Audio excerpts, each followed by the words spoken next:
It was a bit of a shock to get a call from David. Always had the intentions, and Tony and I always had the understanding that I would come over here and take more of a senior role, and he would take a step back.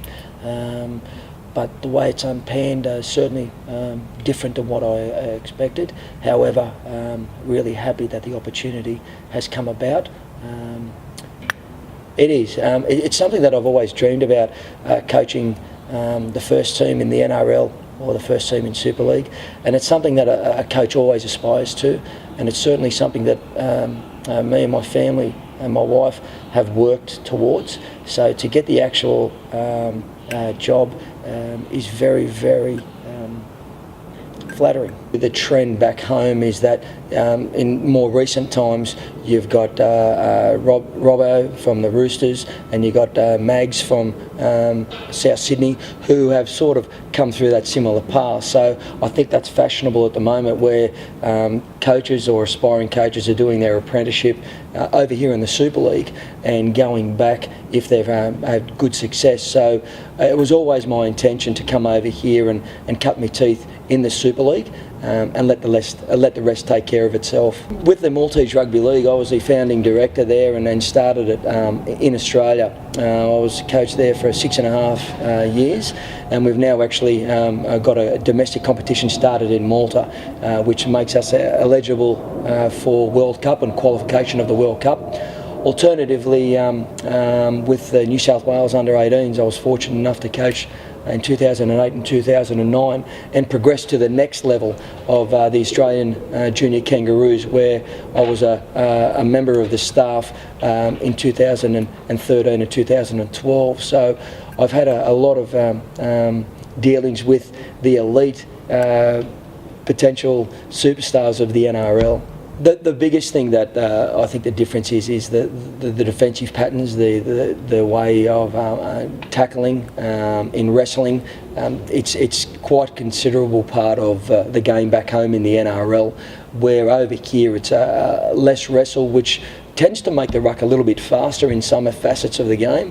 As far as individual skillness, there's not that much difference. The skill level for by some players here in the Super League rival some of that back home. It's just some real quality skill levels and real quality players over here. Planning for 2000 or the end of 2014, there have been some schedules and training reshuffles, if you like, and some projections about where we could end up in a number of scenarios if we happen to win a few games, particularly in the next 2 to 3 weeks. Then that could springshot us into staying up into Super League. Irrespective of where we end up, it'll be my role to look after the roster for 2015, given some of the players that we've already identified to target, and certainly identify the players that we need to fill the spots which we haven't got. Absolutely, and it's something that not only I instill, but the whole coaching staff and Tony Ray. That was one of our biggest visions, I guess, is keeping the team up into Super League. So Tony, on my invitation over here to assist him as an assistant coach, made it quite clear to me the challenges that lay ahead, and I came here with my eyes wide open, and I don't walk away from the challenge that we have ahead to stay up into Super League in 2015. Personally, my role as a coach, or my target as a role, is just to get everyone to buy into what we're all trying to contribute out in the footy field, whether it's myself, whether it's administration of the club, whether it's the support staff. It's just about rowing in the one direction. I haven't had too much to think about it because the decision was only made 2 days ago, but certainly a win this week would be a sufficient start. Yeah, I think every coach looks forward to every game, but this one in particular, since moving over from Australia, it's our first afternoon game here at our home ground. So not only be a special one as me as head coach, but it'll be the first one that my family attend to, my 2 kids and wife. So it's got a special meaning, but it's about the players, this game, and I'll certainly enjoy the preparation and getting to the game, and that first whistle blow. I'm looking really forward to it. I think there's a few. I think there's a noticeable ones where Attilia Vey has been fantastic the last 6 weeks. Scott Moore has been fantastic every time he takes on the field. But I really feel there's a big lift for Josh Drinkwater, our halfback. I was involved with him at the Dragons the last 2 seasons, and he hasn't even got into second gear yet.